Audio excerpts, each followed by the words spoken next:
আসসালামু আলাইকুম, কেমন আছেন সবাই? আশা করি ভালো আছেন। আজকে ঘুম থেকে উঠতে একটু লেট হয়ে গিয়েছে, তাই ঘুম থেকে উঠে ফ্রেশ হয়ে হালকা একটু নাস্তা করেই আমি রান্নার কাজে লেগে পড়েছি।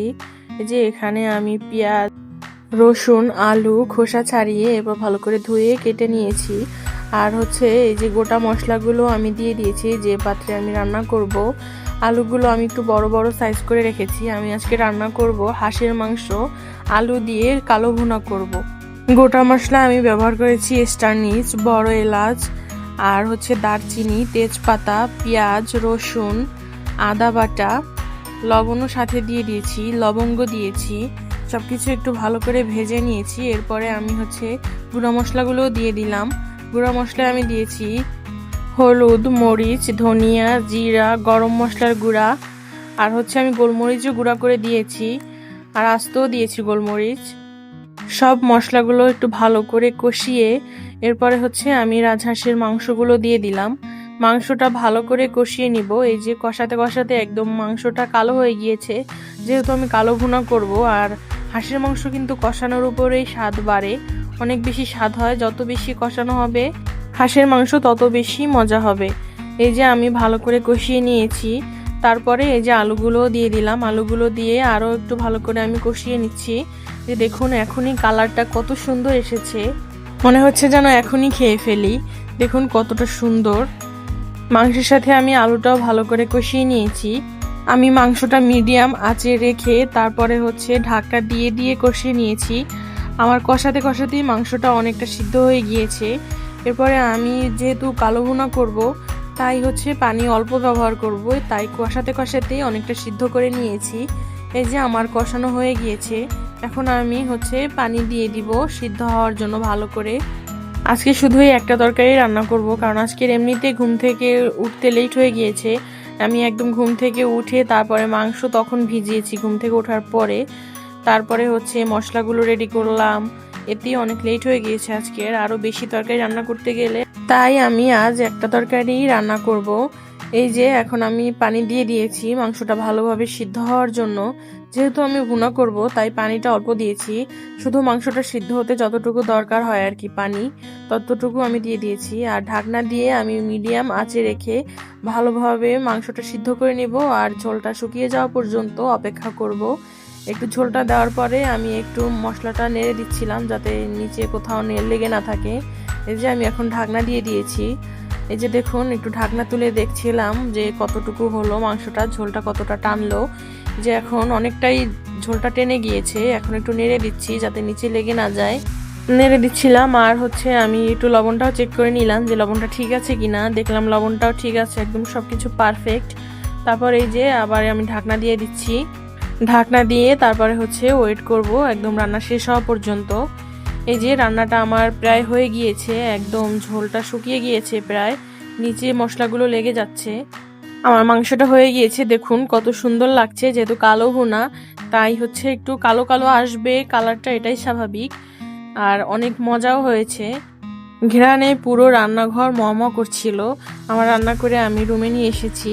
রান্না শেষ করে গোছল শেষ করলাম। তারপরে এই যে ভাত খাবো। এখন আমি ভাত বেড়ে নিচ্ছি। আমার ছোট ভাই এখন খাবে না, তাই আমি একা একাই খাবো। ভাত নিলাম, এখন এই যে তরকারিও নিয়ে নিচ্ছি। একদম আলুটা এত সফট হয়েছে, হাতে নিলেই একদম গলে যাচ্ছে। একদম অনেক সুন্দরভাবে কুক হয়েছে। মাংসটা অনেক ভালোভাবে সিদ্ধ হয়েছে, আর আলুটা একদম গলে গিয়েছে এমন অবস্থা।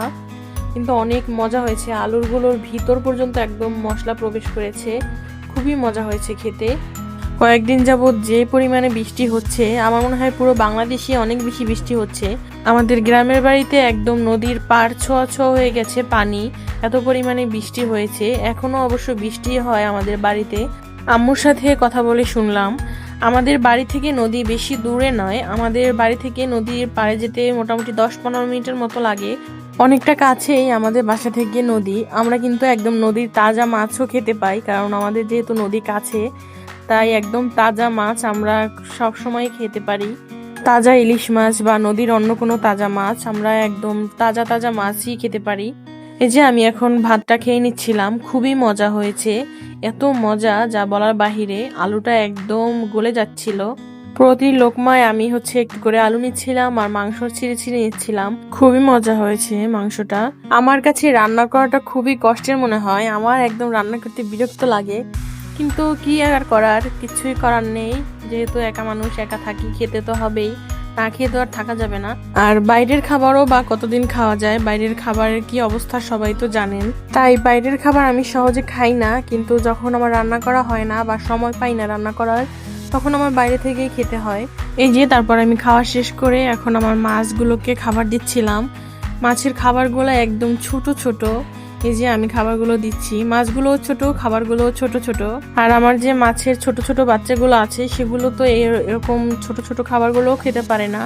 তাই এই ছোট ছোট দানাগুলোই আমি নখ দিয়ে ভালো করে ভেঙে গুঁড়া করে তারপরে ওদের খেতে দেই।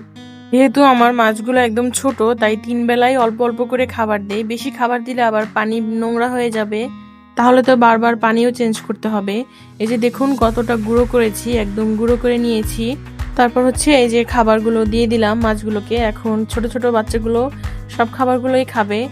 তারপর আমার ছোট ভাই বলল যে একটু শুকনো আমলকি খাবে, তাই আমি এই যে ফ্রিজ থেকে শুকনো আমলকি বের করছিলাম। আমার ফ্রিজটাকে ইগনোর করবেন আপনারা, কারণ আমার ফ্রিজটা পুরনো, আমি সেকেন্ড হ্যান্ড কিনেছিলাম, তাই পুরনো, এই জন্য ওরকম দেখতে। এই যে দেখুন আমি আমলকিগুলো বের করে নিয়েছি। এগুলো আমি যখন আমলকির সিজন ছিল তখন আমলকিগুলো কেটে তারপর হলুদের গুঁড়া, মরিচের গুঁড়া, লবণ আর সামান্য সরিষার তেল মাখিয়ে শুকিয়ে রেখে দিয়েছি। আমলকিগুলো ফ্রিজে রেখেছি কারণ যাতে নষ্ট না হয়।